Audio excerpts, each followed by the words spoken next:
Good morning, y'all. Today is Saturday, um, October 19th, 2024, and it is a bit chilly here in Virginia this morning. It's in the 40s. I was actually going to come out here about an hour ago, but the back porch was just a tad bit too uncomfortable, a little bit too chilly, and so I did a load of laundry and I got the heater going, which is the clothes dryer, which vents out here into the back porch through a filter. And I also have a little plug-in electric heater, underneath the table that the computer is sitting on to keep my knees warm. Getting older, knees are starting to bother me a little bit. But anyway, figured since I finally got the internet up and running, I did a test on it Wednesday night, and seems to be working okay. Still not the greatest, but it was down for a little bit over a week. So I really didn't do a lot of uploading on full-length videos. I did a bunch of shorts. Most of them I uploaded at work. And I didn't do any live streams. So I just kind of figured I'd hop back on today while I'm waiting for it to warm up. Heck, I might even clear out the wood stove in the shed, so I can start a fire in there and warm that up a little bit. But we'll see how things go. Speaking of work, working on shed, same old story. Still working on the transmission, although I do have a few interesting, I think they're interesting anyway,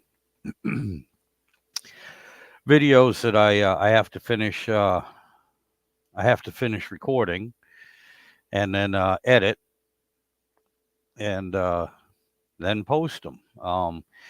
And it'll be dealing with, as promised and teased about, the valve bodies and some of the differences between the non-lockup valve body, lockup torque converter valve body, and then I'm going to go through the transmission itself, everything other than the valve body, on what circuits operate. You know, when you put it in gear, you have what I call the prenundle: park, reverse, neutral, drive. And then they call it a prenundle because a lot of them just had low. But if you got park, reverse, neutral, drive, 2, 1, I want to go through and physically show you best I can what happens when you bring it all the way down to 1, go to 2, and then go to drive. Or if you're at a stop and you start out and drive, what bands are operating, what clutches are working, and just kind of give you a little bit of a visual. Not that I'm an expert. It's just that, when this transmission went out on me, and I stated it right in several videos, I know absolutely nothing about an automatic transmission. I really, really don't. I've learned a lot. To me, they still operate by magic, and you put in a magic elixir you buy at the magic store called ATF, automatic transmission fluid, and you have to get the right one too. There's different elixirs, and then all of a sudden it works. I still I've learned a lot of how they work and what's inside of them, but I haven't delved deep enough yet to fully understand it. I.e., how it works, what it's supposed to do, but why it works. I still have no clue. Why does this even work? And there's a lot of things I still don't understand, but I'm learning. I'm learning. This is not the way I wanted to learn, but since I'm going through and I'm learning, I figured I'd share it with everyone. Good morning, Kim. Good morning, Bear Rose Garage. Hey, buddy. It is good to see you. It is good to see you. How you been doing? I've been missing you. We all have. We all miss you. It is good to see you. I hope everything is going good for you, sir. And yeah, my internet's been out for a while, so up until Wednesday, I haven't done any lives or anything. Yeah, that's what I heard. People telling me that. Yeah, unfortunately, real life has gotten in the way, and you had to get a different job, my friend. And I guess the hours are just well, I guess the hours are there, which can be a good thing. But yeah, yeah, it's terrible. But I hope it's working out for you. I really do. I hope you're doing good, and I hope I hope you can get back to a regular schedule and everything as far as YouTube and everything goes, if that's what you want to do. I mean, sometimes I understand you can get burnt out on anything, but man, I will tell you what, Kim, I've really missed you, and I've really missed your live streams and everything, buddy. And I hope the best for you. I hope everything goes good. And just to bring you up to speed, what I was yakking about, yeah, I'm still working on that damn, pardon my language, on that transmission. Learning a lot, more specifically, learning what can go wrong if you don't pay attention to what you're doing. Uh, Learning a lot of other things about this particular transmission, the fact that it's not a very common style of A518, that being that it's a non lockup. And there are quite a few differences between the lockup torque converter and the non lockup torque converter transmissions. I'm learning that. And some of the parts you have to keep an eye on because they're a tad bit different. And I'm going to be going through some of that too later on because this is only like the fifth or sixth time I've torn it apart to try and get it going again. So hopefully we're making progress here. But it's a learning experience. It is a learning experience.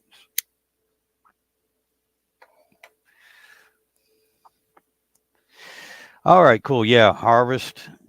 Yep, I got you. Yeah, and hey, yeah, I keep forgetting I learned how to do this. Put the comments up so everyone else can read them. But yeah, that'll be good, man. Because like I said, love to see you back here on a regular basis again. Of course, that's me being selfish. You know, because I enjoy watching your videos. I enjoy your live streams. And again, I will try not to hop on when you have a live stream and take over and yak for 6 hours, but I'll probably fail. That's exactly what I'll probably do. And we got Philip the Third is going to be joining us this morning. He'll be here in just a minute. He's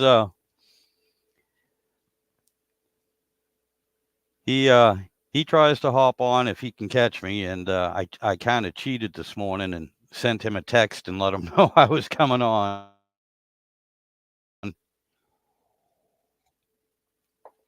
And everything. And yeah, I'm interested to see how he's weathered the storm, how things are going, and everything, because he's down in Florida. And again, Bear Rose Kim, thank you. Yeah, hang in there. I'll get it. Yeah, eventually. Yeah, I will. And I will tell you what, buddy.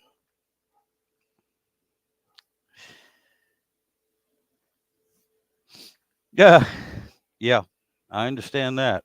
I understand that. But yeah, and I said this. I said this to Damien, First Responders Garage, one time or a couple times. I told him right now, it's the principle of the thing. I will get this transmission up and running, and it will work. And I'll probably keep it in the truck for about a year. And then, just out of spite, whether it's working good or not, I'm going to get a new transmission for it that I know is good. And I'm going to pull this one out. I'm going to set it behind my shed, bury it halfway in the dirt, standing straight up, and use it for a urinal. And I'm going to let the bugs and critters and everything just crawl through it, just out of spite. That'll be my payback. That'll be my revenge for it giving me such a hard time.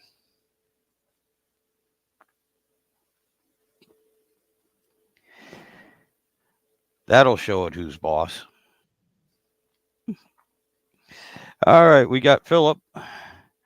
Here we go, Philip. Good morning. Right. How you doing? Doing good. Yeah, That's it's a good. little early for me, but that's all right. Well, I'm like I said, I actually was going to come out here about an hour ago, but it's a little bit too chilly, and Yeah. the wife has to work today, but she doesn't have to go in until 2. So I'm trying to let her sleep, and I'm trying to get my live stream done before she wakes up, so I can talk bad about her and I won't get smacked. Yeah. Well, you know she can find this on YouTube. I know, but she never watches my videos, so I don't worry about it. Yeah. That's like me, you know. I mean, a lot of the stuff that I do, the content that I create is it's stuff that no one really is interested in watching, so I don't have to worry about it so much, you know. I gotcha. I gotcha. The But last couple of things I did was just some updates on where I'm at with the brakes on this car. Yesterday afternoon, I got that power steering pump out. Well, I'll tell you what, that is a trick. Let me tell you. oh, And I don't know why they have to design cars like this. I had a friend of mine over here at the time, and that was, you know, when I finally got the thing out, that's exactly what I was saying. I said, you give me a 72 Chevy Nova and a 72 Chevy truck, oh and, yeah. you know, I'd be happy because those things are just, they're easy to work on, you know. Oh yeah. Yep. This thing here, trying to get a power steering pump out of a transverse mounted V6 front Oh, wheel drive yeah. car is a pain. Oh, try a You water know? pump. Yeah, Yeah. exactly. Yeah. I Oh, would rather do the water pump on this than the power steering pump. I gotcha. I gotcha. See, now unfortunately, on a few of the V6s that my friends have had, and even my daughter, the water Yeah, pump's internal. You have to take the whole front of yeah, the engine yep, off, and I'm like, really? On a yep, part that you know yep. is gonna fail. One of the parts you can just it's one of the certainties in life. Okay, Yeah, your water yeah. pump's gonna. Why would you put that inside? Well, exactly. You know, that's uh, I've told you I've had 3 different PT Cruisers over the last 15 years, and I've been elbows to butthole deep into them things, and they do the same thing. The water pump is inside the timing cover. In fact, the water pump is driven by the cam belt. Yep. So, and here's the thing. Uh, the cam belt is you got to replace the cam belts by about 100,000 miles. The manufacturer recommends it, and you can. And I've done a number of cam belts on PT Cruiser engines. But here's the thing: if you get down that far, first of all, you got to jack the engine almost all the way up out of the car just to work on that end of the engine and change the cam belt. Yep. And it's only a $60 cam belt, but it'll cost you $1,600 to have a mechanic do it because of Oh all the yeah. time on it. Yep. And that's just it. When they sell you the cam, they also have when they sell you the cam belt, they also have a cam belt replacement kit, which is all your idler pulleys, tensioner pulleys. Right. And in that kit is also a water pump Yep. because if you get that deep into it, even You though may you as may well. not have a bad water pump, you might as well go ahead and replace it anyway. Yep. You Exactly. know? Exactly. It's on a simpler engine, simpler thing. There's been a few people, and this was on Facebook, younger guys, and God love them, they're getting into working on the old Dodge trucks and everything. Yeah. And there was 3 or 4 of them that were in there, and they're all complaining about it. Very common with the Dodge small block. The timing case cover was leaking antifreeze, around that gasket. Yeah. Yep. Very common, very common. Yeah. And it fortunately none of them, were leaking to the inside where it got into the oil. Right. or anything. They're just leaking on the outside. And they were all asking, how hard is it to do? And it's not hard. The hardest part is getting all the accessories off. Yeah. I mean, you have to bolt Yep. everything that might even only have one bolt, but it goes into that timing case cover, and you have to unbolt everything. Keep an eye on where all the bolts go, because some of them have spacers and the brackets and everything. I said that's about the Different hardest length part. sometimes, Yep, exactly. And I Yeah. said, but I told each of them too, look, while you're in there that far, your timing chain is right there. Yeah. And Yeah, they'll do it. a stock timing chain for those is running about $60 right now. You Right. can actually get a double roller, not the top quality one, but you can get them Yeah. for around 80 to $100 Yep. if you want. So while you're in there, Yeah. go ahead, unless it's been recently done, just go ahead and do the timing chain while you're in there. And it's real simple too. And Yeah. if you do it right and you don't go fancy or anything, it's basically you can line everything up, pull it off, make sure you see how it's set, and you can put it right back on, because the way the teeth are and the way the key is, Mhm. you don't have to worry about spinning it out of time. You can just boom, take it off, put it on, don't breathe, don't do Yeah. anything, and Yeah. just slide it right back on real quick, and you'll be I- fine. yeah. Yeah. You talking about those old Mopars. Like I said, I haven't had a whole lot of experience with the Mopars, but there was this guy that was a next door neighbor of mine. This is many years ago, and he had this old, I don't know if it was 68 or 69 Dodge Charger, and he wasn't a car guy. In fact, that car was just nothing more than a mode of transportation to him. It was an A to B thing. And the I car got didn't look that great. It was kind of rusted out and it didn't run good and everything. And he wasn't a car guy. But what he was he was living alone. He was going through a divorce, and all he wanted to do is get to and from work, and that's all he wanted to do. And he started having a problem with this old Charger, and it had the 440 block in it, the original 440 block. And the thing, like I said, the thing didn't run good or anything. But and I noticed that's all he did is he just went to work and came home, went to work and came home. And one day he's got the hood up underneath that Charger, and I knew that it was at a time when he should have been at work. Yep. So I went over and I asked him. I says, "You having some trouble?" And he's like, "Yeah, I don't know what's going on here."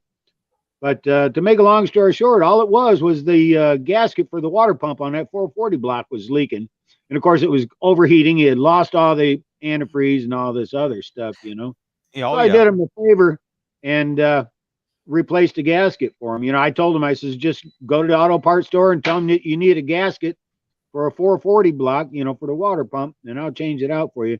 And that guy was so grateful to me for that. He had this old Triumph motorcycle in his garage that he said belonged to his brother, but his brother had abandoned it.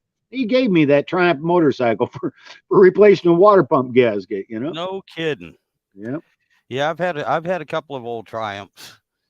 This one was it was a 69 TR6R Tiger.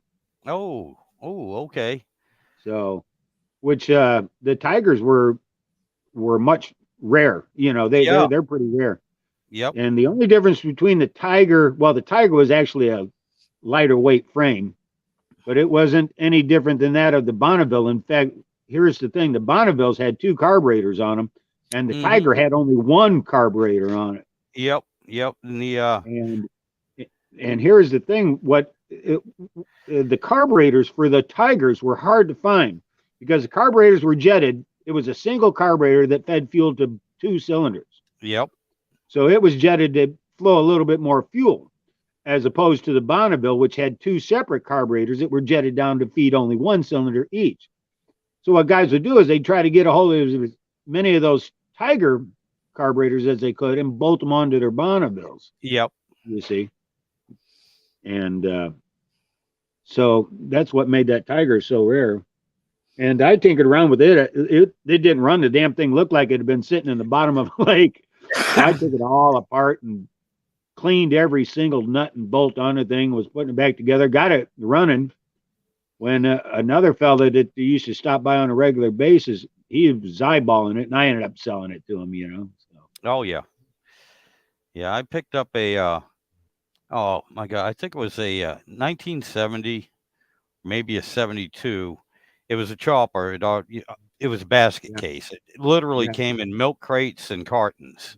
yeah. Okay, and it was an old hardtail chopper, and it had somebody put a an old Harley Springer front end on it, and this wasn't an aftermarket. This was an original Springer front end, Right. and Yeah.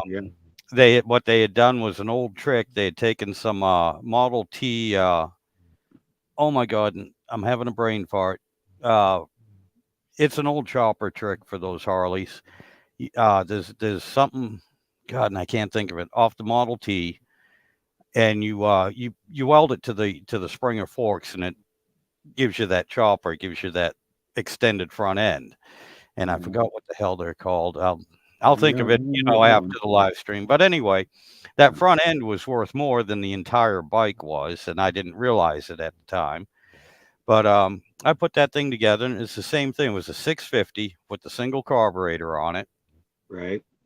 When I got it together, it was a nice looking bike. Finally, I got it running.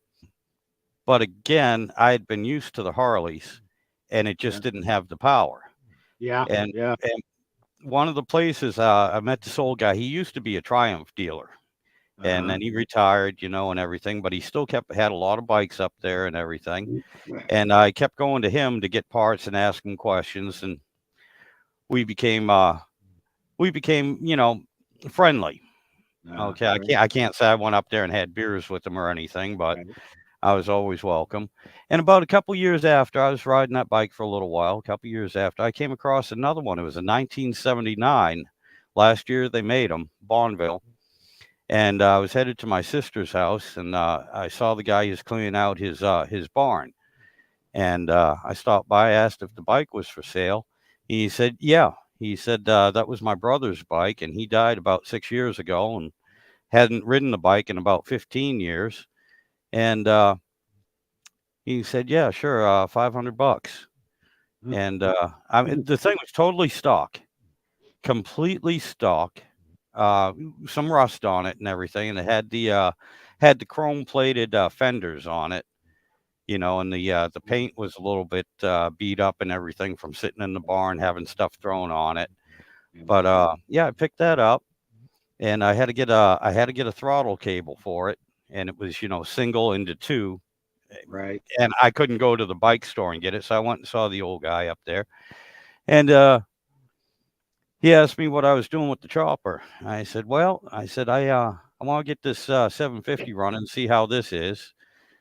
And I said, "I'll let you know." Well, I ended up selling it to him, uh, selling him the chopper and everything. And I had that Triumph painted. I was working at Beechcraft at the time, and one of the mechanics there, I brought it in, and he stripped everything down, and the fenders and everything, even though they were chrome, they're all rusted and pitted. Right. And so he cleaned them all up, got them down nice and smooth, and painted it with Imron. Same Yeah. stuff we're using on the aircraft. Well, I know Emron paint. Believe me, Oh, I yeah. got a story about Emron paint. Yeah, well, he did that for me, and the badge on the side, the Triumph badge that was, red and white, it was a big old bolt-on piece. Yeah. He cleaned out the inside, and he did all that in Imron as well, and the bike was looking sharp, and it was two-tone. We had to go two-tone with black and red, and, very nice looking bike. I kept that for about 2 years, rode that around, man. I liked that little bike.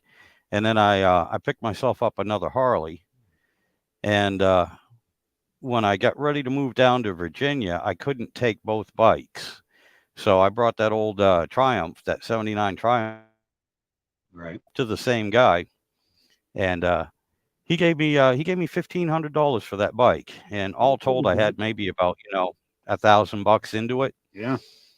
So it wasn't bad, but that was a nice bike. I wish I didn't sell that. And Yeah. We all say that. yep, Everything I've ever had, I wish I hadn't sold. yep, That it happened. I also had the very rare Triumph Trident, which was Triumph's 3-cylinder bike. Yep. And there was also the Triumph made one called the Hurricane, which was using the Trident engine, but it was a little bit more sportier. Yeah. And I've only seen one Hurricane in my entire life. But you're talking about the dealerships at that time that I had these Triumphs. There was only 2 places in the whole Midwest you could even get Triumph parts. There was a place up in Milwaukee, Wisconsin. It was one of these mail order kind of things. They had a catalog and everything, you know, and they had most of the parts for the Triumphs. And then there was another dealership in the town of Plainfield, Illinois. And at the time that I had that bike, now this dealership was up and running, and he had one of those Hurricanes. He had it right up in the front window. Mm-hmm. And I would go to him for parts too. But at that time, they had a real bad tornado that came through that town and just tore the whole town up and tore up his business too. And he never did survive that. That dealership never did come back, you know. So. Oh yeah, yeah. Hey there, no more Mr. Nice Guy. How you doing today? No, he said he was born in Springfield, Illinois. Springfield, yeah. Pardon my accent and everything. Trying to speak sometimes is hard for me, especially in the morning. So. I when I had that Triumph, here's a funny story about how I came across that. I had this 58 Chevy Bel Air, and I had actually traded a Honda 550 motorcycle for that 58 Chevy Bel Air. Oh, no kidding. Yeah. And so I'm driving around that Bel Air all summer long. And then I decided I was going to sell it. So I put a for sale sign on it. It's just sitting out by the road, you know. And this old guy comes by and he's looking at it. I could see he was looking at it. So I come out of the house and I go out and talk to him. And the old guy was telling me that he used to have one just like it. It was his first car, that kind of story. So I knew I had him. Yeah. You know. And I think I was only asking like $1,200 for the car. It was a Survivor car is what it was. It wasn't all fixed up. It was a Survivor 58 Chevy and Bel Air. And I could tell that old guy wanted that thing so bad. And I told him, I said, well, I'll let you have it for $1,200. He's like, I don't have $1,200, but I'll see what I can do. And then he asked me, how did I come across it? And I told him, I saw it in all places, a bait shop. And the guy that ran the bait shop, he wanted a motorcycle so dang bad that he would trade me that Chevy, you know, for a motorcycle. So he got my CB 550.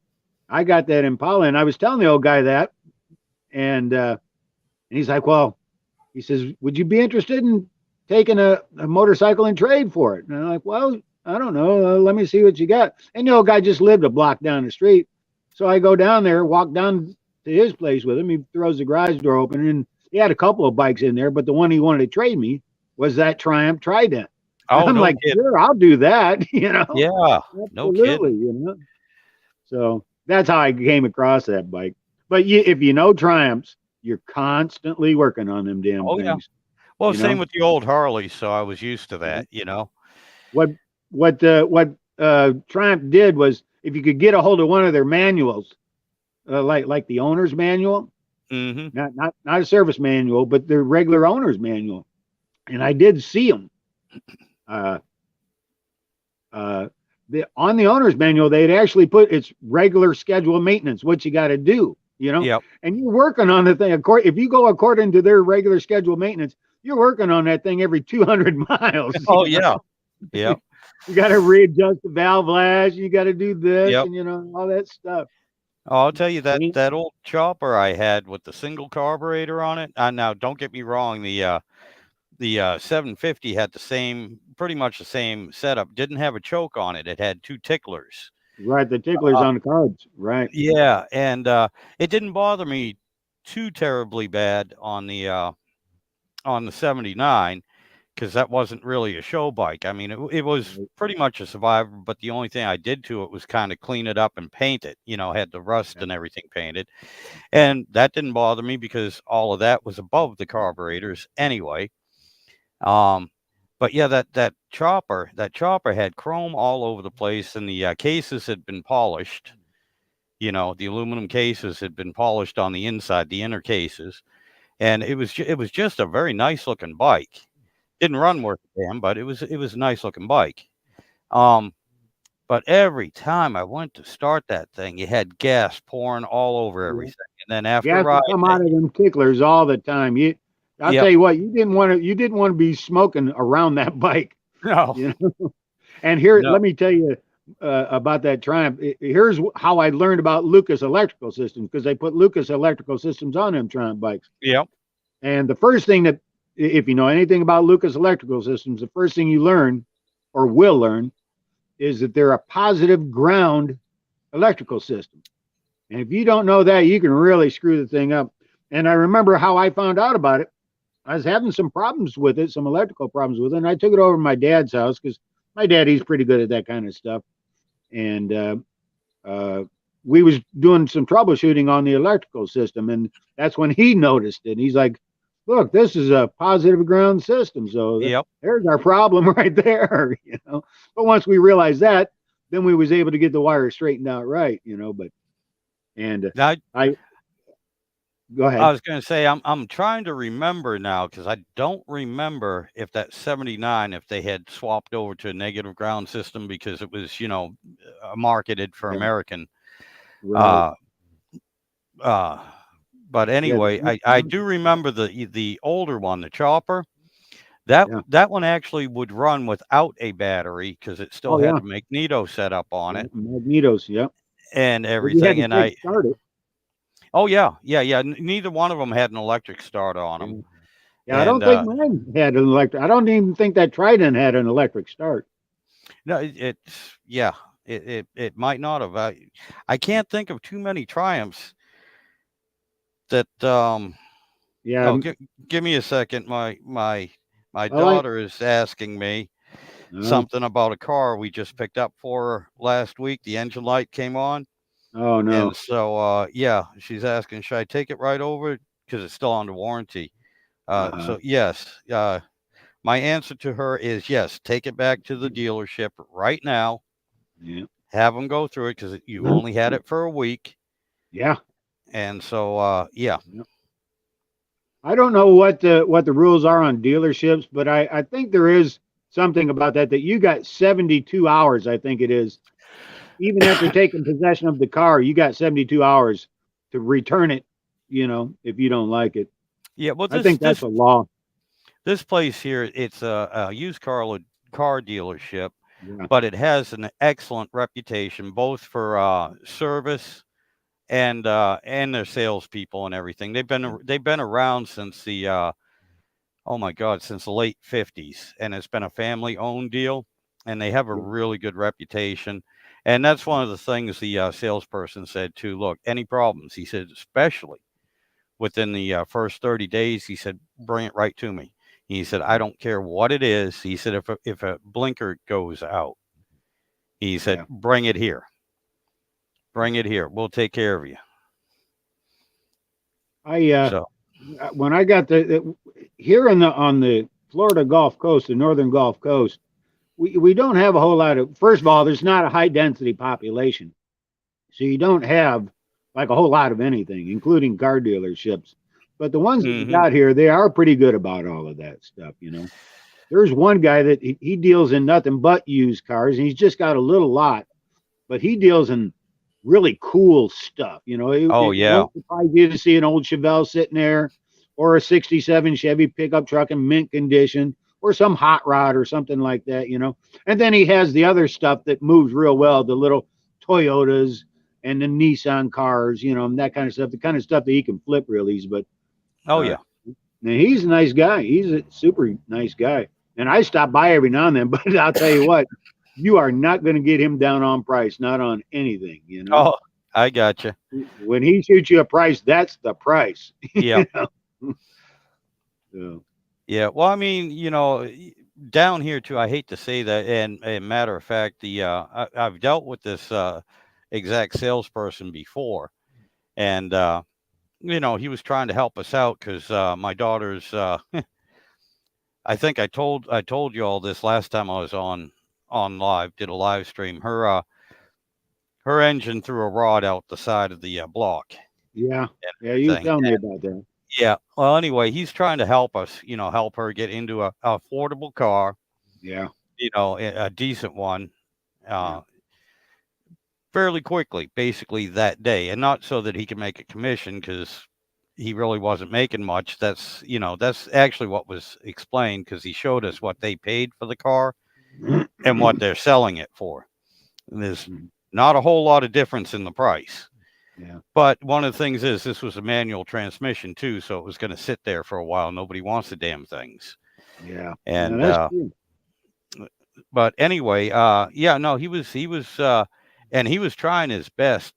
We went through several. He was showing us several different options, and one of the things he was saying is, he said 4 years ago, he said I would have about 20 vehicles here I could show you that would be within your price range, what you want to spend for a down payment, what you want to make, because we're financing through them. Right. He said that, he said I'd have at least a dozen. He said, but right now I've only got about four. He said, and we're not making really. He said we're not making any money off of these. Yeah. Yeah. He said, but we have to. He said, I just want to have something just for circumstances like you're in. Yeah. You don't have a lot of money, but you need a vehicle and you need something that's somewhat, fairly Reliable. dependable. Yeah. And everything. And that's one of the reasons why he also said, look, anything goes wrong, especially within the first 30 days. He said, no question, bring it right here. Bring it right here and we'll take care of it. Well, that's good. That's good. Hey, listen, let me step away for just a minute. I'll be right back. All right.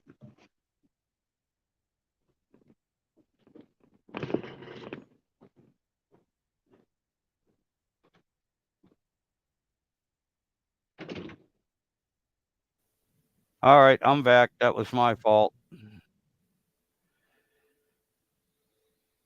That was on my end. Am I you still there, Philip?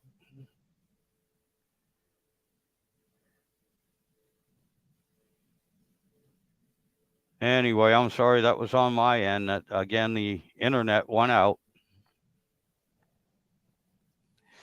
for a second. It shows you're still here, sir. And I can't see you, but I can see your porch. But anyway, we'll see how things go here. Hopefully, they're true to their word. I've never really dealt with them on their service before, but we'll see how that goes. And yeah, I'm sorry. I'm Oh, you're Sorry back. about that. Yeah. No, it's all right, man. My internet went out for about 15, 20 seconds here, so No kidding. yep. So stuff happens. I had to go in and take some Pepto Bismol. I got the heartburn thing going on this morning. I don't know why either. I haven't ate anything that would have caused that. Matter of fact, I haven't had breakfast at all. The other day I was at the grocery store and I picked up some of that Jimmy Dean sausage, that link sausage. I just love that Yep. stuff. They make good sausage, so I'm looking forward to having some more of that this morning. Oh, I gotcha. I think I'll have that and maybe some waffles. Waffles and Jimmy Dean sausage sounds good. It's funny. My other daughter, she only lives 4 houses down from us, and her kids, my grandkids, they've been on a waffle kick for the past week or so, and unfortunately, she ran out of syrup. I have 2 gallons in your regular plastic milk jug gallon Yeah. containers that a Yeah. friend of mine brought me down from Vermont. So it's the Oh, yeah. actual Vermont maple syrup stuff. Yeah. Yeah. Yeah, I got about a quart left. Really? Yeah, they've been down here just about every day. I don't think I've ever had that Vermont maple syrup, but I hear good things about it. I've never had it. I get this kind of stuff that's mass produced by big food companies, that kind of stuff. And that's not bad, but Yeah, I'm afraid that if I get a hold of the good stuff, that I'll always want that, and I'll never settle for anything else. You know. Yeah, it depending on what one it is. Vermont, they call it Vermont maple syrup. Just because it's from Vermont doesn't mean it's all the same. Right. And my buddy's uncle actually makes it himself. Okay, and it's some of the best Vermont maple syrup I've ever had. It really is. And yeah, it'll ruin you. Yeah. It'll spoil you. I got a friend of mine. Well, it's actually not a friend. It's more like a family member by law. You know what I mean? It's Yep. up in Tennessee, and in their part of the Tennessee, moonshining is legal. You can do legal moonshine, Yep. and they've sent me some before. Oh yeah. Well, that's funny too. My uncle years ago, back in the 70s, he was a pilot up in Maine, and he had 5 stills, 5 legal stills, and the reason why it was legal is because he had an old 170, not a 172. It was a tail dragger, a 170 Cessna, and he had it on floats in the spring and summertime, and then he'd put the wheels on it or skis even during the fall and winter. But he had it modified so he could run a 50-50 mix of regular pump gas, car gas, and ethanol, and he made his own ethanol. And the only thing the government's interested in is how can we collect taxes. Yep. That's it. They don't care about your health. That's why you always hear about these moonshiners worried about the revenuers, they would call it. Because that's all they want. That's all they want. I mean, my God, you go just for anything. I mean, even the National Firearms Act of 1936, all they were looking for is, hey, if you can buy a tax stamp, you can have you can have a howitzer, you can have a fully automatic machine gun, but you just have to pay us some money. Yeah. I think that's how that deal is up there in Tennessee, or in some county or someplace, or maybe it's the whole state. I don't know, but so long as you're licensed through the state or the federal government and you're paying their taxes and you're following the rules, there's no reason why you can't produce your own liquor. Yep. And I guess this is a relatively new thing, that they've redone some of the laws about that. That so long as you're just, you're a legitimate business and paying your taxes, you can distill moonshine if you want to. Yeah. So my uncle, the restriction he was under, is that he could not sell it, for consumption. He never got that. And then that would entail having the FDA come in, test it, and look at everything. And all the federal agencies get involved in that. Yeah, but he was allowed. He was legally allowed to have 1 gallon per still per year for personal consumption. Right. Yeah, he couldn't sell it or anything like that.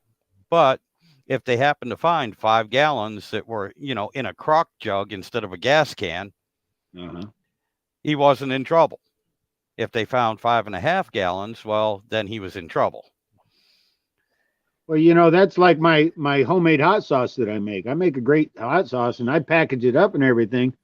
And I can get away with that under the, what do they call it?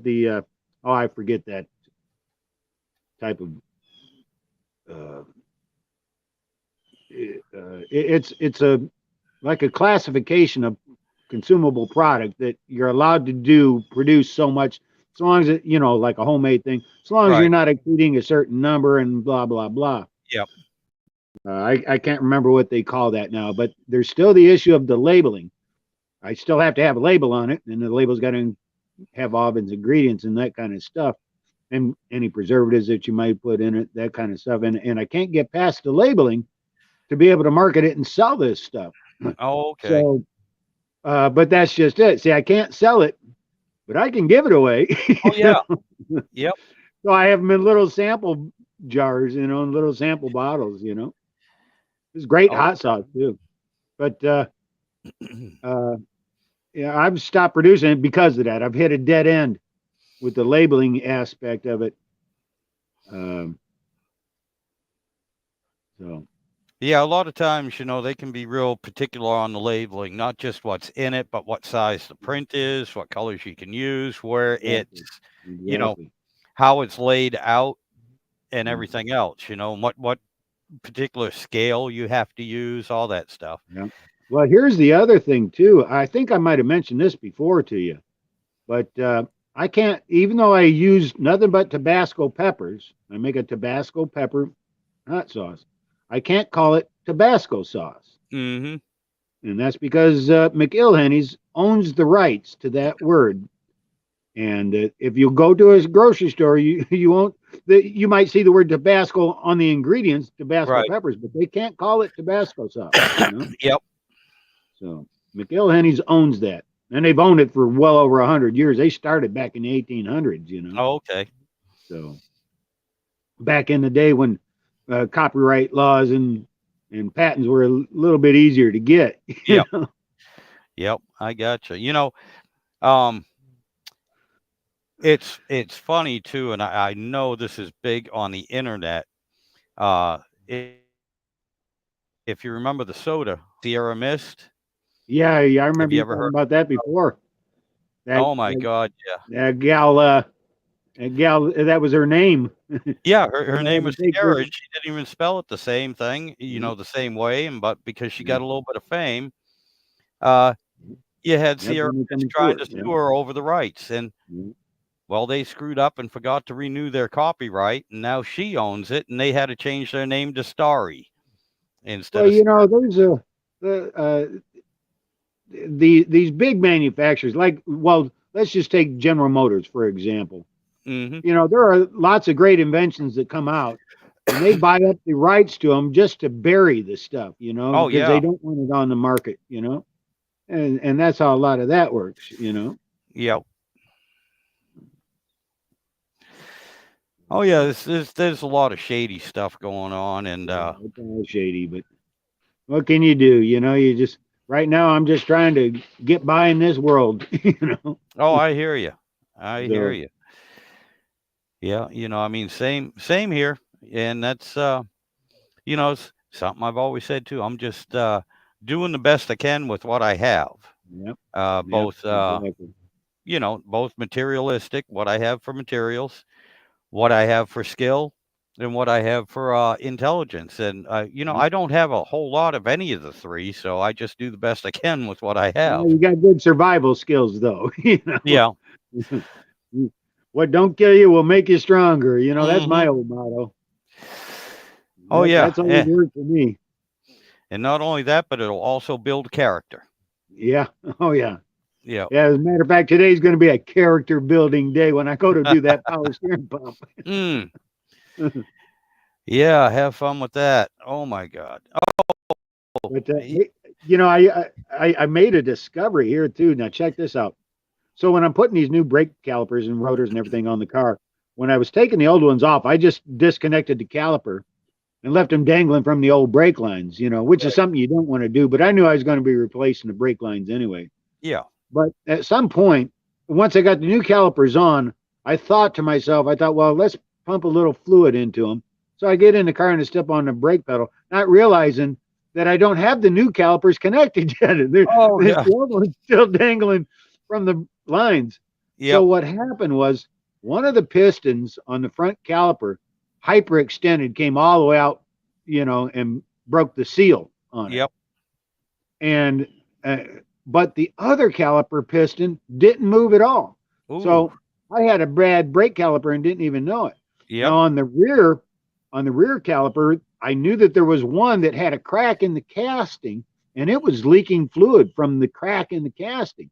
How that thing got cracked, I don't know, but Yep. it was leaking. So basically, out of the 4 brakes that I had, the car was actually stopping only on the left front and right rear. Right rear. Yeah. But because I don't brake hard, I like if I'm coming up to a stop sign or something, I get out of the throttle, 1,000 feet before the stop sign. and let it coast down to 40, maybe 35 before I even touch the brakes. Yep. So I'm easy on the brakes. So I didn't notice that I was having a brake problem, but I'm glad I discovered it. Oh yeah, no kidding. It's funny the way you're talking about slowing down and giving yourself plenty of time to roll to a stop and just ease on the brakes. That was a habit I got into when I first started driving, because when I first started driving, most of the vehicles I had were four-wheel drum brakes, and like you were saying, some of them one brake might be working, and it usually was one up front. So every time you tried to stop, and I had no power jerk the steering wheel on out of your hand. yeah, and I had no power steering on half these vehicles. So it was just a habit that ever since I was 16, I'd gotten into, and I find myself, doing the same thing. It's muscle memory, I guess. Yeah. My first three cars were those big old Oldsmobiles from the 60s with drum brakes in it. And that's just it. If you had a big 98 four-door, the car weighed 5,300 pounds, Oh, yeah. And there was no such thing as a panic brake. If you were doing 55 or 60 miles an hour and had to stomp on that brake, you just forget about it. The beautiful part was those Oldsmobiles were built like a battleship. Whatever you hit, you were just going to go right through it and just keep going, Yeah. But you quickly learn. And in fact, God, I must have went through 5 or 6 cars before I actually got one that had disc brakes on it. Yep. Yep. I had quite a few. I love the old 69 Ford F-250 4x4s. I love them trucks. And that was when they did that twin I-beam suspension. That was like first year for that twin I-beam suspension, right? Well, no, this was. Oh, you're talking about the 4x4 though. Yep. Okay. So it had the straight axle on the front, right? Yeah, leaf spring suspension and everything, but 4 drum brakes. Okay, and no power booster on the brake either. Right. No power steering, no nothing like that. And I drove those things for years. And I even doing the best I could, new brakes, new drums, adjusting them as best I could. It was one of those things over 45 miles an hour. No, you're better off, and especially a lot of them had the 410 and 411 gears respectively. 410 up front, 411 in the rear. You jam that thing in the third gear, you had a better chance of slowing down quicker than hitting that brake once you were over 45 miles an hour. And because I mean that would slow you down quick. I was working for a company that they were a landscape company, and they had all old equipment, and it never fails that the new guy, the low man on the totem pole, always got the oldest, junkiest truck. Oh yeah. I'd have to drive around in these old Fords. There was one that I drove that was an F350 from like 67, 68, 69 around there. Yep. And but here's where I'm going with this: that in that fleet, and most of them didn't have any power steering, no power brakes and stuff like that. You're trying to muscle these big, heavy trucks around. That was a pain. But here's what I noticed: the steering wheels were always bent because the guys would grab all that steering wheel and pull on it to step on that brake. All the steering wheels were bent. Yep. Oh my God! What you always look for, you always look for, because a bent steering wheel would give you an idea. Yeah, I ain't got no brakes. Yeah, the vehicle was treated, because the guys were driving fast. They try to stop them. They panic. They bend and crap out of the steering wheels. And here's another thing. And I had a buddy of mine, my best friend when I was a teenager growing up. He was one of these guys. But you start looking at a car or a truck, and if you notice that the horn is broken off of the thing, that's the guy that's constantly slamming on that horn. Yep. They hit the horn so hard that they break them off. That's that kind of driver. Oh, I got Speaking of those the old metal horns, they had the ring inside the steering wheel. Yep. Yeah. My nephew get all bent up and beat up and broken off. Oh yeah. My nephew had an old Chrysler New Yorker, and I was with him one night, and oh my God, it was a Friday night, and we stayed up drinking all night long, and I knew he was going to have a hell of a hangover in the morning because he wasn't used to drinking. Right. So when he passed out, I went outside to his car, and trying to be a smartass, I took a plug wire off and I hooked it to the horn. All right, so that when he got up in the morning, he'd start it and the horn would start going off. Yeah. Well, he got up and oh yeah, he was in rough shape. He was just miserable. And he goes out, and I'm kind of giggling to myself, waiting for that horn to go. Well, horn never went off, but I could hear the car; it was skipping. And anyway, he went to work. I went back to sleep. Didn't think anything about it till he gets home. He gets home, and my God, he's just as white as a sheet, sweat pouring off of him, and everything. And I come out and I go, "What's up, Claude? You still hungover?" He goes,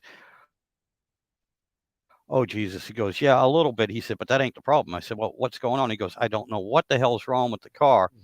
He said, "But," he said, "look," he said, "I had to wrap 2 towels around my hand." He said, "'Cause I didn't have any gloves or anything." I said, "What's going on?" He said, "Every time I put my hands on the steering wheel, I'm getting zapped." Oh yeah.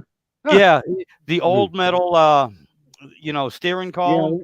Yeah. And the wire for the horn comes out the bottom. Well, it was back Mhm. feeding up through and then grounding Giving to giving him. him the shock, right? And he was the Yeah, ground. he was the Complete the ground, and it circuit. was zapping his hands, zapping his thumbs Yeah. every time that plug would fire. Yeah. That's funny. Yeah. That's funny. God, I hope he doesn't watch this live stream because I never told him it was me that did that to him. But God,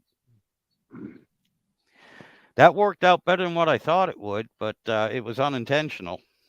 Oh, you have to excuse me. It's still kind of early for me. I'm still yawning, Oh, but I got I needed to be getting up, and I got to get on this thing and get that damn pump on because I got to get that car back on the ground and start using it. oh, I Got to got get. I got a lot of stuff I got to move. I've got only about 45 days left before I got to be out of here. So, but, Yeah, I gotta yeah, I'm gonna give it another, let's see, 9:30, about another hour and a half, and then I'll head out to the shed, and I still might have to start a fire in there because of all that concrete and metal that I have in the shed. It's gonna be cold soaked. yeah, it's like a refrigerator right now, Yeah, holding all that cool. because I still have 3 projects out there that I want to get to today. That I do have some long videos, but they're not quite done, and I have to finish recording. Right. And then edit and then upload. But the 3 of them are the valve body for that transmission, the difference between the lockup and non-lockup valve body. Yeah. And I want Yeah. to I go was through, watching those videos.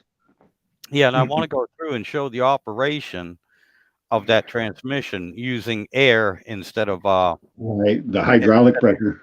instead of Right. hydraulic, and show you when you throw it into manual first gear, on your gear selector, when you go past drive into second, into first, what operates inside that transmission. Right. Same with second, and then same with drive, because when you start off from a dead stop in drive, or when you have it physically put down to 1, there's an extra band and clutch that operate on that, and I want to go through that a little bit. Just little things I've learned, Yeah. and all Well, that share that knowledge, yeah, and then the third thing is, um, those pans and stripping and everything. Is getting to the point. I've already done it twice with the yellow top or yellow cap easy off oven cleaner, and so they should be right down to pretty much bare metal when I clean them up this time. And I want to show that, and then show the procedure for putting a good seasoning on them. And Yeah. it's a few of the other channels that I belong to. A lot of people are new to the cast iron, and a lot of people have never seasoned them before. They keep bringing them out, and they go, "Look, what's all this rust?" And it's most of the time it's not rust. It's just that when you get a cast iron that's unseasoned, um, it's or if you strip it down to bare metal, a lot of times they will turn a copper or bronze color as you season them. It's not rust. It's a Yeah. natural thing that happens, and the more you use it, the darker it'll get. Yeah. And all right, I hate to. My sister is listening, but I think what her problem is, since you can hear me, Yeah, I can use them. it's got to be on her end. Oh. So let me let her know. I'm gonna text her. Oh shit, I lost you.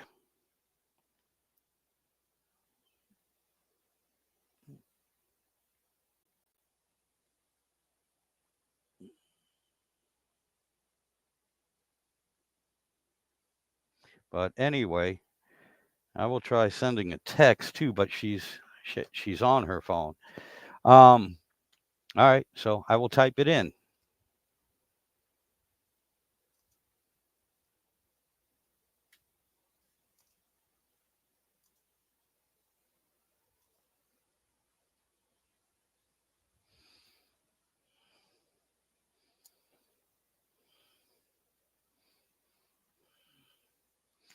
Okay, I guess you got my text.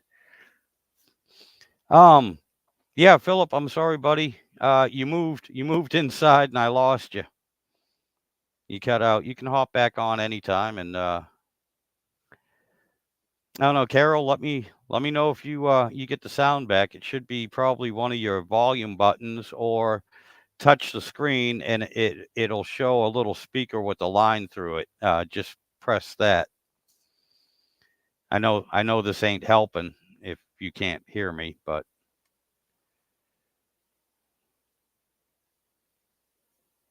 anyway, I'm sorry, guys. Yep. Okay. Okay, Philip. Gotcha. I gotcha. But anyway, yeah, I got things. I'm sorry. Yeah. Seeing as how she can't hear me, I'm just gonna text her.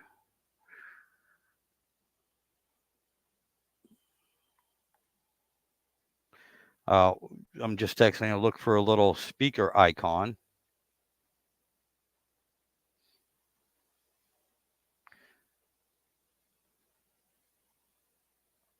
on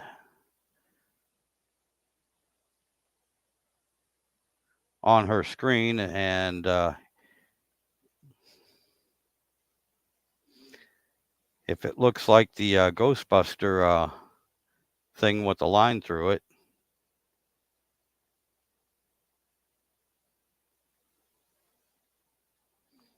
to tap it.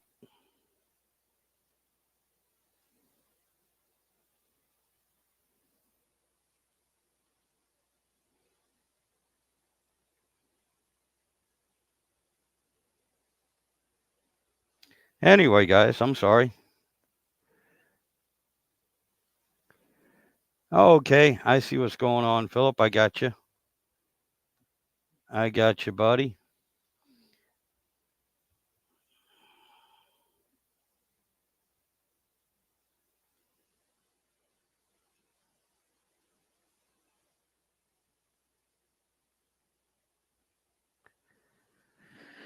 I'm sorry, guys.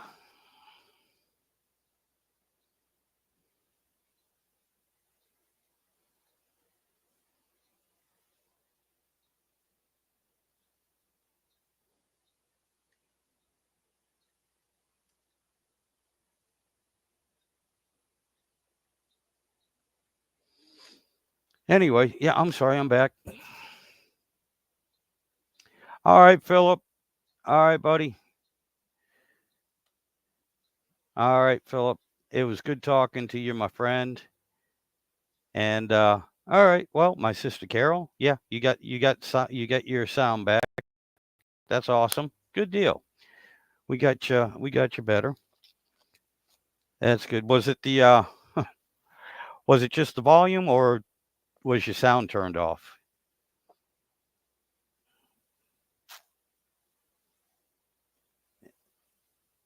Well, it's good. I'm glad you can hear me. That's good. Although, being a truck driver, I'm used to talking to myself without anyone hearing me. Although, like I said, now they have in the truck that looks at me all the time, and I know this because I've seen the videos, and I personally don't like it. But, and what I did one time, I got so irritated. I said, well, you guys like seeing me on video? You like watching me? I set my phone up right in front of the camera and started playing all my videos from YouTube. And every now and then I'd holler out, yeah, make sure you like, subscribe, and share.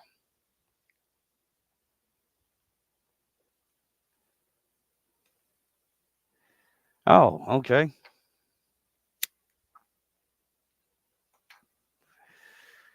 Alrighty. Well, I'm glad you got it fixed. See, you can do anything if you put your mind to it. That is awesome. As a matter of fact, in case anyone out there doesn't know this, you're more than welcome to hop on, join in at any time. I do have a link at the top of the comments. I'm trying to put the link back up again. This always gives me a hard time.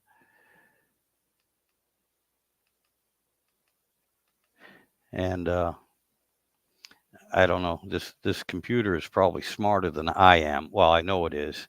And it's probably like, Mark, don't do this. But we're going to do it anyway. There we go. Here we go.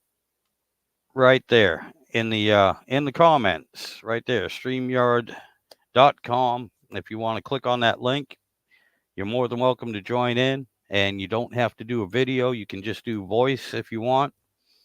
Not a big deal. But like I said, I don't mind talking to anyone for a while. I'm waiting for it to warm up a little bit more. It was kind of cold here in Virginia. It was in the 40s, and it was a little chilly out on the back porch. And so I'm just hanging here and waiting for everything to warm up. Hey, Carol, how you doing? Can you hear me? Yes, ma'am. Loud and clear. All this was on your end. It wasn't on my end at all. It's all your fault.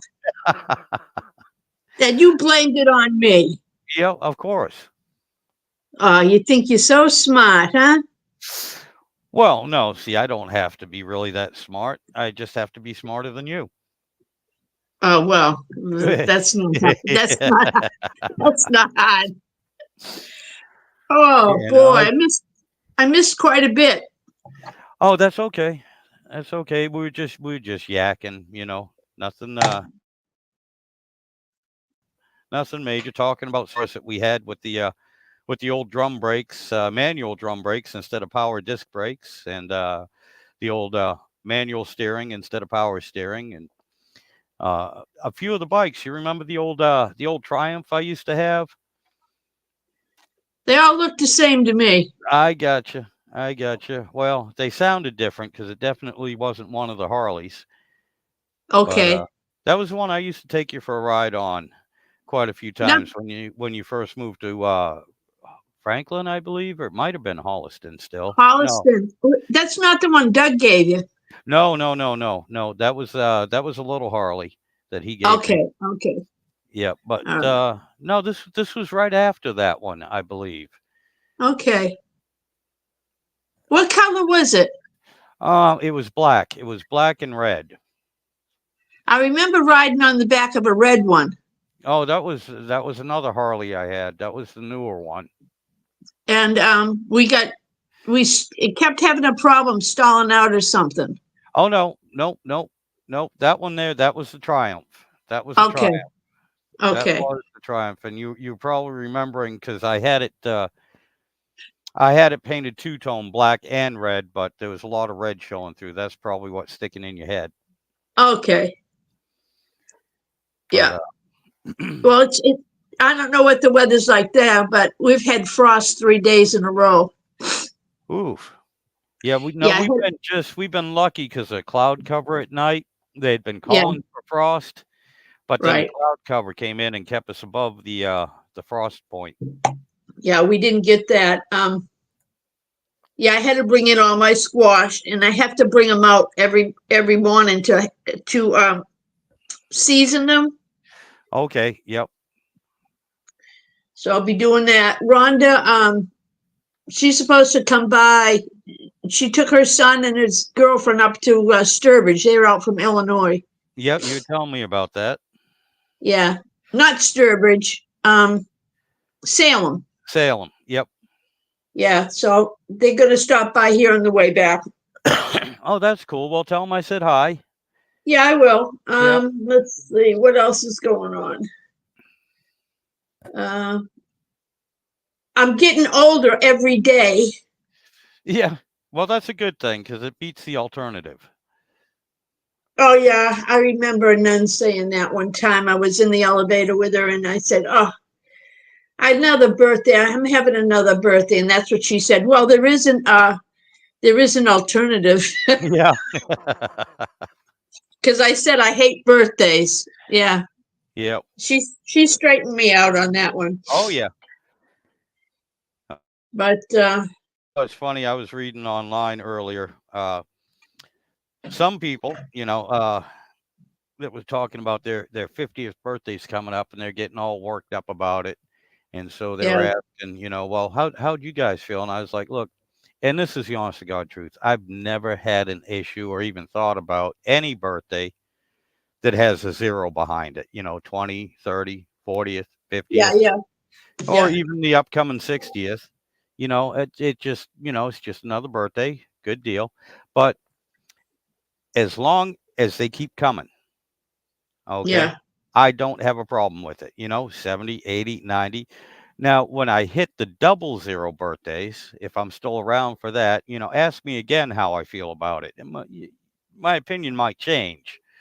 yeah, I yeah. I don't know, do. but until then, yeah, no, I don't stress over, any birthday with the zero behind it. It's, it's just another day, another year. That's it.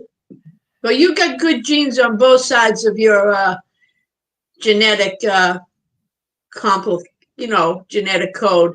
Oh yeah, well, hopefully, Yeah, hope. you do because I didn't even think you were going to turn. Thought you were turning 50. No, yeah, no. In 2 years, I'm 58. In 2 years, I'll be 60. Wow, Yep. And the good thing is though. that's amazing because I'm only 65. Yeah, well, we have a live stream here, and I have a bunch of viewers watching right now, so I'm not gonna say anything. Oh, good. Yeah, I'm gonna behave. I'll try. Yeah. Yeah, a lot of a lot of our other family members are really fighting getting old because it's happening to them too quick. Yeah, yeah, it does. That's something Dad always used to say too. Is oh my God, don't be in such a rush to grow up and get older. He goes, because you hit a point and you go to bed and you wake up and 10 years are gone. Yeah, no kidding. He said it just goes faster and faster the older you get. Yeah. And kids grow up faster and faster too. Oh my God, yeah. My youngest grandkid, Perseus, in the next couple of weeks, and he's been over here almost every day, and even seeing him every day, it's amazing that he's almost walking right now. Yeah. As long as he's holding on to something, he's walking. So I figure probably by Thanksgiving he'll be stumbling around on his own without holding on to anything. Yeah, And that's important. just like any little kid though, now it's kind of like, hey, can you hand me my coffee? Oh shit, where'd the baby go? You turn your head for a second and they're out the door, they're into the dog food or whatever. Yeah. Once they start getting mobile.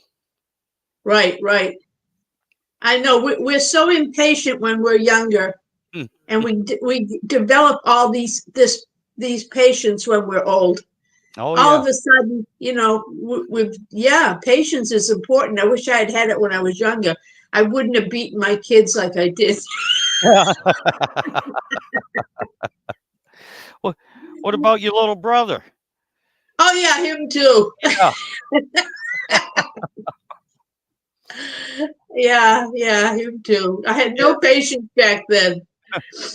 That's still one of my favorite stories that not only mine, but a lot of people that have heard it about the wooden spoons Oh yeah, and how many you used to have sitting in your kitchen, I know. and the fact that if I saw you coming out of Claude's room and it was still in one piece, I knew I was going to get hit. If you came Right. out, it was already broken, I was safe. Yeah, I got heavier ones as I got. I learned more. I got heavier handle ones. Yep. But I have to tell you that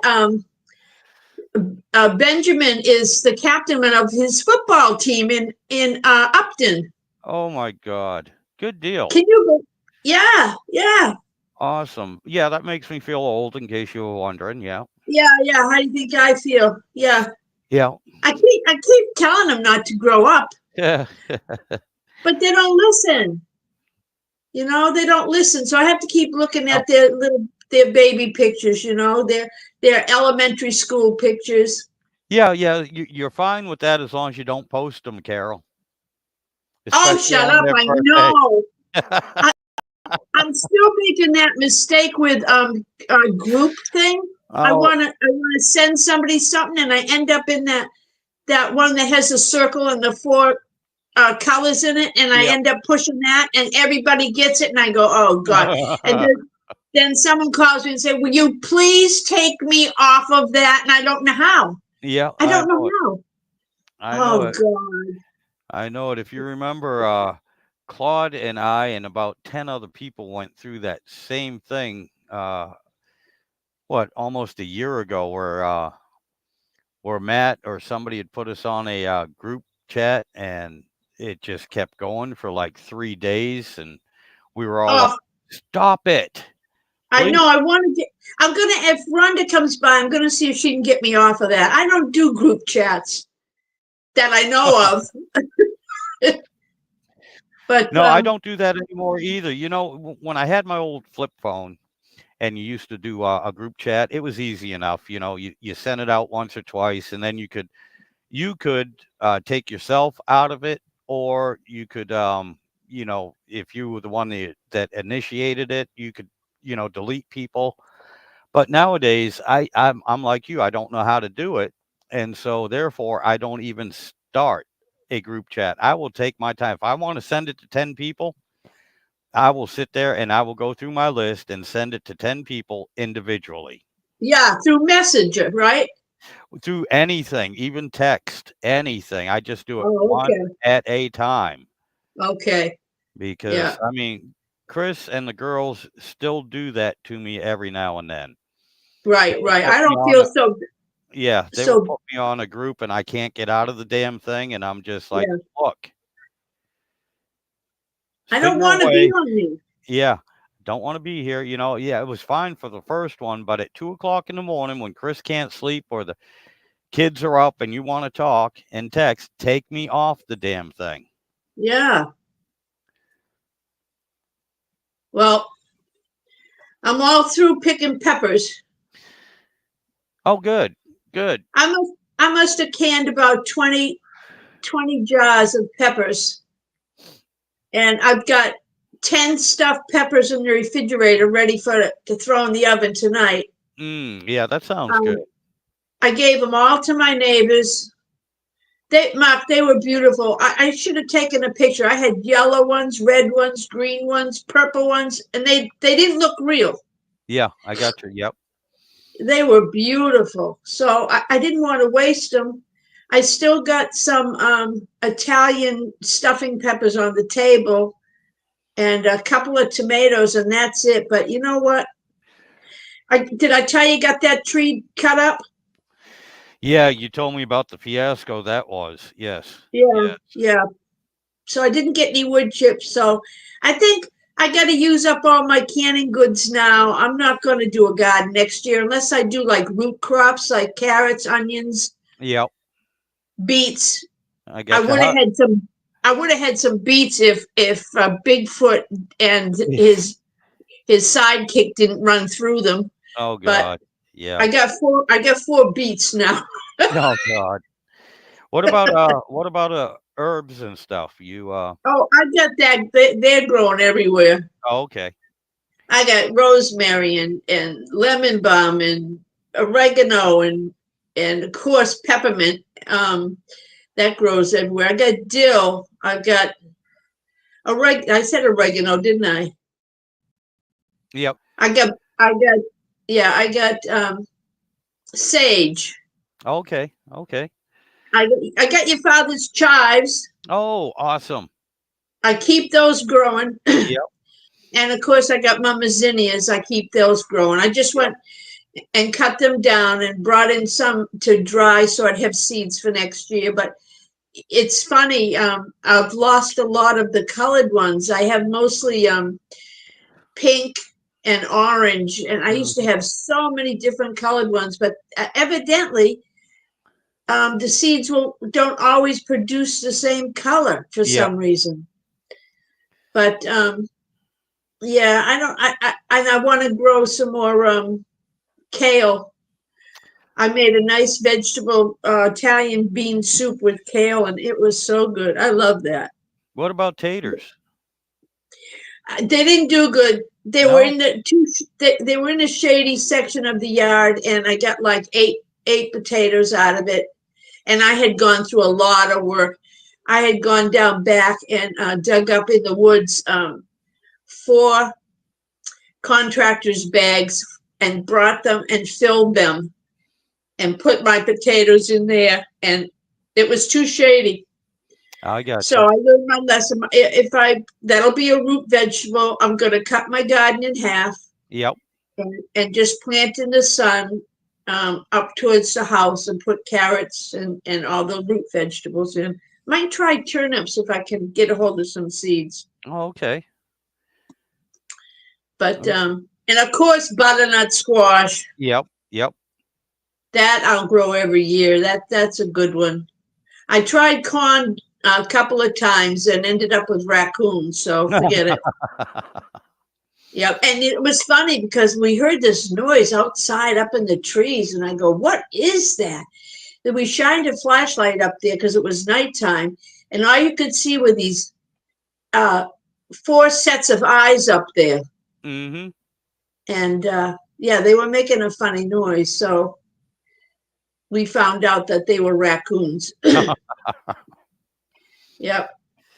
Yeah, my God, I remember all the corn Dad used to grow behind MCI, behind the prison and Oh, everything. I remember the garden. Oh my God. I think I have a picture of Sam in the garden and Dan there and a picture of the garden somewhere. I remember one year, I went out there and it was me and my buddy Patrick and my friend John. Yeah. We were out there helping Dad. He'd bring he brought something over there. He needed to use one of my old trucks. And so we all hopped in there and followed him out to the garden and everything. And of course, I liked the corn because he'd grow that sugar corn. Yeah. Little white kernels and everything. And we were there and we grabbed a few, we're grabbing a few ears. They were ready to go. And he's coming through and he goes, "What the hell is this? What is this thing out here?" There was about 10 marijuana plants mixed in with his corn. And you remember those corn stalks? My God, they were about 8 feet tall. Well, yeah. Well, so were the weed plants. They were about wow. Yeah. They weren't mine. No. I figure somebody had been walking through there and probably just dropped the seeds in. Yep. And those things took off. Yeah. They have a tendency to do that. Yeah. The old ones do, not the new ones. So, and this is New England, so that's difficult. Yeah. Yep. You know, it gets cold and yeah, they shot right up there. Yeah, no, Yeah. no. That's done. I'm done with that too. Well, yeah, I'm glad you said that because remember, you're live. You're broadcasting. I got people up in Canada, out in Russia too that watch this. You know, Okay. this is worldwide. Well, if I did grow it, it would be for medicinal purposes, as always it was. Yeah, yeah. There you go. You know, it's Yeah. It's legal in Massachusetts. yeah, You yeah. can have 6 plants, and that's the state, but it's still against the federal law, I think. Yep. But yeah, no, I don't want to do that. I've got grandkids now who visit, and I don't want to encourage them. You know, let Oh, I them gotcha. find their own way. You know. Yeah. I gotcha. I gotcha. And oh my God, yeah. Like I said this morning, yeah, I made the mistake, Carol. Um, Thursday night, I had a restless sleep. I couldn't get to sleep. Oh Went to yeah. work. Went to work Friday, and again, usually Friday is an easy day, but obviously, because God hates me, He knew I didn't get any sleep, and I was tired, so it was a busy day yesterday. And then Chris had changed her hours, which was a good thing, um, but I had to pick her up at 5 o'clock, and I got home about 4. Went Yeah, and I saw that. Yeah. went and picked her up, and did a little shopping. Neither one of us felt like making anything for dinner, so we cheated. Went out and got some pizza, brought it home. Yeah. I ate uh, I ate the pizza, Carol, and so now it's about 6 o'clock because she was just getting ready to feed the dogs, and I said, "All right," I said, "I am just beat. I am wore out. We'll Right. watch a little TV in the bedroom." I had just enough time to turn on. I got cable, well, not cable, internet TV basically. So anything you can watch on your computer, I can watch on the TV, but it takes a while for some of the channels to load up. Oh, okay. And I was waiting for Netflix, yeah, because I was going to watch a movie. I was waiting for Netflix to load up. I fell asleep before the damn thing loaded up, and it only takes it about 30 seconds. But within 30 seconds, I was asleep, Carol, and I woke up at 3 o'clock this morning. I was Uh-huh. out. But at 3 o'clock, I couldn't get back to sleep. So I've been up since 3. I've had 2 cups of coffee, Yeah. and I'm waiting for it to warm up. Like I said, I was going to come out and start this live stream at about 7 o'clock, but the back porch was just too damn cold and uncomfortable. So I did a load of laundry, and one of the main heaters for the back porch is my dryer because it goes through a filter system, but all the hot air and everything comes out into the porch, and it warms it right up. Hmm. And so I started the live stream about 8 o'clock or 8:30, I think, actually about 8:30. And yeah, I'm just waiting now for it to get a little bit warmer. It's supposed to get up in the 60s Right. today, so that'll be nice. Yep. And then all next week it's supposed to be in the 70s, possibly up to the 80s. Yep. And then next weekend it's going to drop right back down. Yeah. Now, when's Halloween? That's on the 31st of October. Yeah, that's right. And And that's not next weekend. It'll be the weekend after.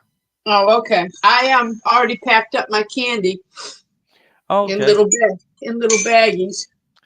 Well, Chris and everything, she loves Halloween and she loves decorating. And every year since I've been with her, we've had a Halloween party. Right.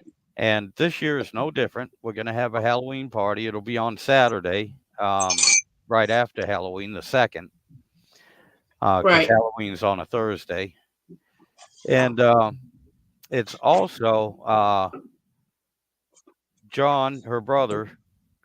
It's also his daughter's 21st birthday. Oh, wow. So we're going to have a birthday party as well. But Yeah, anyway, we're trying to I was trying to figure out who that was, Yep. whose birthday. I don't remember hearing about her. Oh, yeah, yeah. You've seen Are her. they the ones? She's- Do they live up in New Hampshire? No. They live down here. Oh, what's her name? Kerrigan. Oh, for God's sakes, I know that. Yeah. Yep. Yeah, I said I can't. I said I can't come. Sorry. Yeah. Well, I didn't want to hear that you weren't invited, so I invited you. Yes, I saw that. But anyway, Chris, like I said, she loves the Halloween and loves the decorations and everything. And Yeah. she saw this huge Grim Reaper. I mean, the thing, if you've seen the inflatable pumpkin head I have out, which I'm sure you have, there's been pictures of it. I even have a Okay. video of it from years. We've had it for a few years. It was about the size of that. And the thing is huge. It's about 8 feet tall. And oh, excuse me for a second. I have to wish Turbo Tom a happy birthday. Oh, you go right ahead. Yeah, because he'll be 59 and on Halloween. Well, happy birthday to you, sir. And anyway, she saw this huge Grim Reaper, and it's really nice. It's got a big old scythe and something else in his hand, and it moves and it talks. Its torso moves, its head moves up and down, and you can pair it with your phone. Hook your phone to it Yeah. and program it to do certain things through your phone. Not only that, but you can talk into your phone, and it has a voice synthesizer, and it comes out as a scary voice, but you can talk, just like we're talking right now. And she's like, "Oh my God, I love that thing. I love it." I'm like, "All right, well," without telling her, I looked it up and everything, and I'm found it, and I'm looking at it, and I'm like, $1,200. Oh my God, you didn't. Oh no. But I did get her something. Okay. I got him $39. Wait a minute. I can't see. The sun's on my phone. I gotta make it bigger. Okay, I see it. Yeah. I got him So- for $39. Well, that's better. Yeah, that's the best I could do. That's good. That's good enough. God. Does it make noises? Oh yeah. Yeah. Hold on a second. Let me I turned him off so he wouldn't be a distraction here, but Okay. let's get the on button.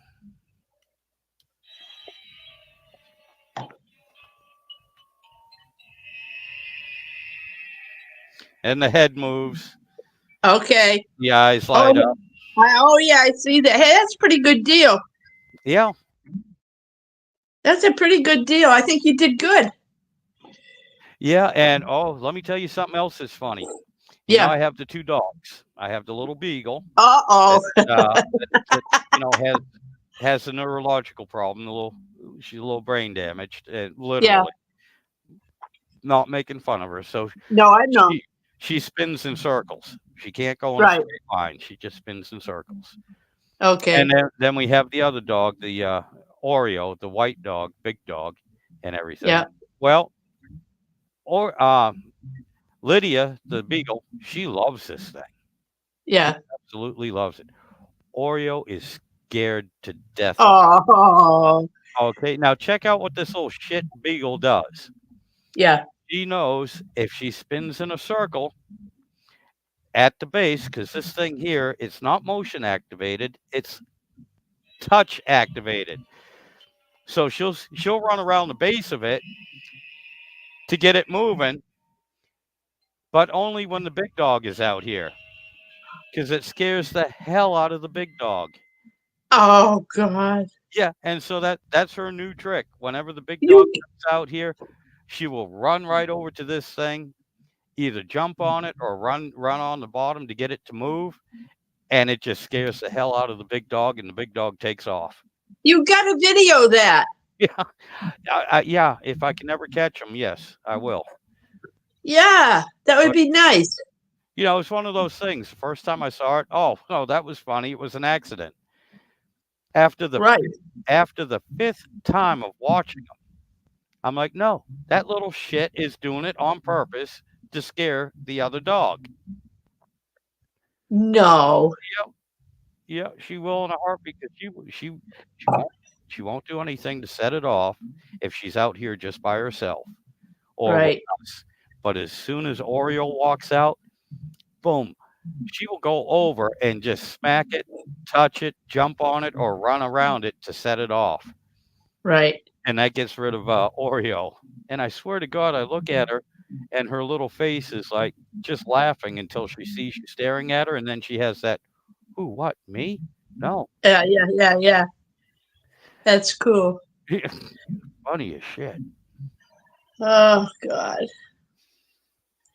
Well, it's pretty up here. The leaves are not as pretty as it usually is. The leaves aren't as brightly colored as they used to be for some reason. This is a bad year.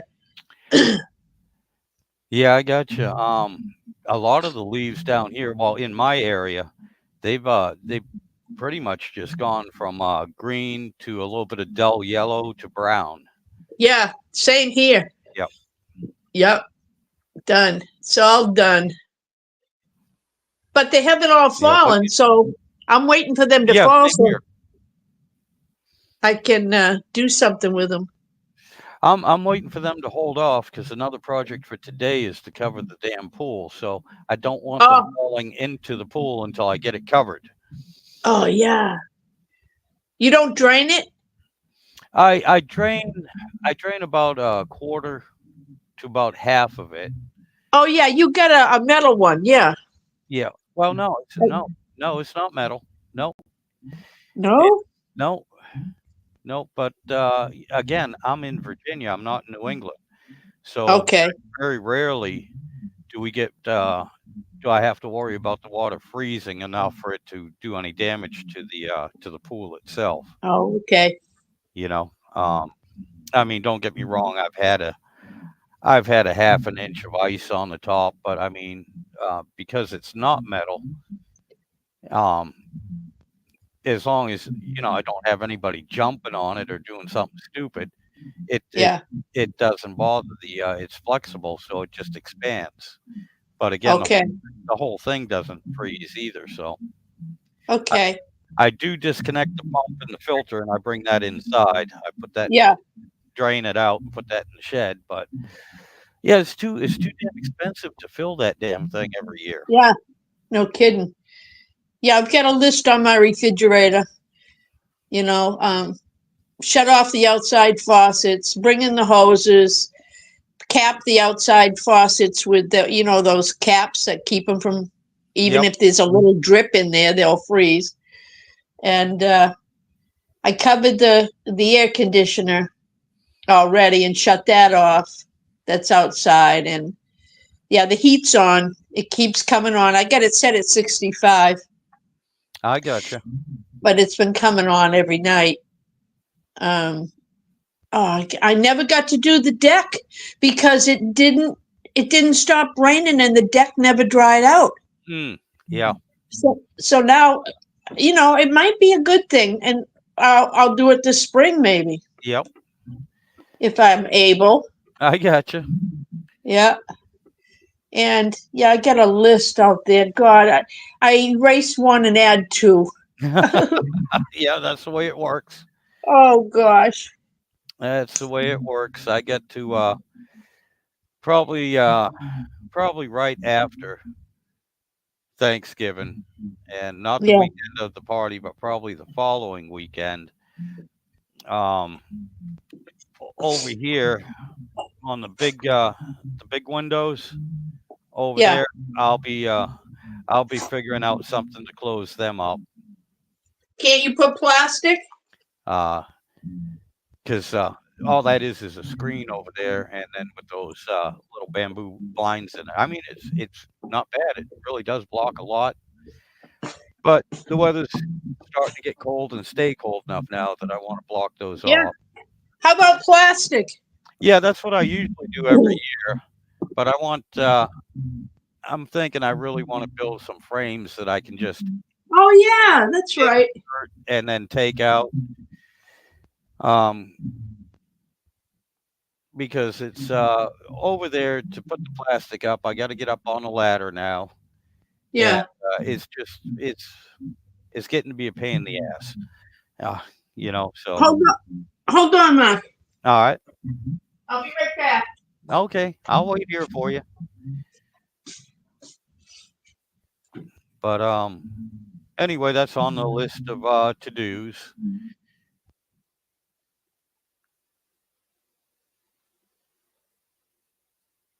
And I could be doing something, but yeah, I also just don't feel like it again right now. But I will be in about another half hour, 45 minutes or so, I will be getting my butt in gear, getting out in the shed, doing some stuff, seeing what I need to do to get that pool covered, and do a bunch of little projects around here. It just, things like we were talking earlier. Time, as you get older, time just starts going by so damn quick. And I don't think, well, obviously, the speed of time is still constant here. It's just that as we get older, we move a little bit slower, so everything around us seems to move faster.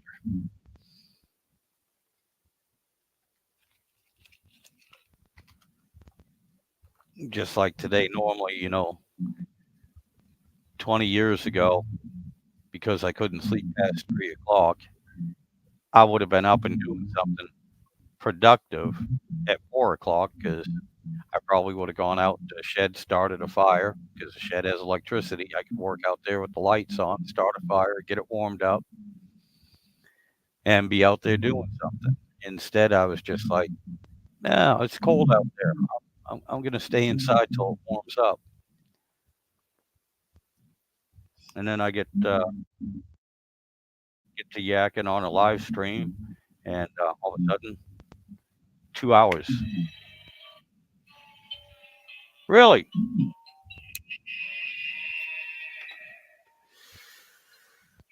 Really? Okay, buddy. That's enough. Thank you. But oh, good Lord. Anyway, like I said, I'm just babbling. I got stuff I should do. Gonna wait for you to get back, Carol. Let me know when you get back. I can't see you. So, oh my God. And Turbo Tom, I'm sorry. I missed one of your messages here on the chat, and it says you're in Ohio. And my God, I can't remember what we were talking about back then. But anyway, I want to make sure I wish you a happy birthday for Halloween. I'm back. Okay, I can hear you. Next time I'll call you after I've had my coffee.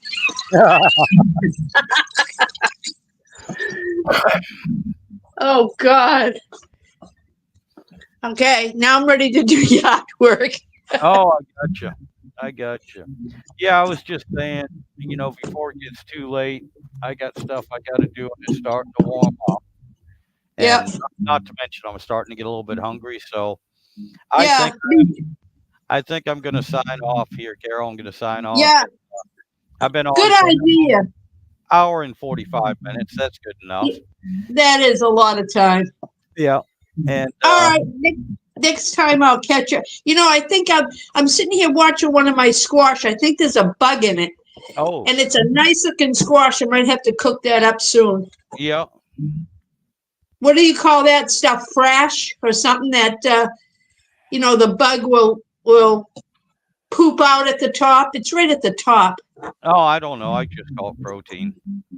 All right. Well, listen, you go. You have a great day. Get something done, okay? Oh, yeah. Yeah, that's no doubt. I'll get something done, but you have a good one. And I don't know, maybe I'll do another live stream tomorrow, or maybe I'll just give you a holler, or I might not do anything. I don't know. We'll see how it goes. Yeah.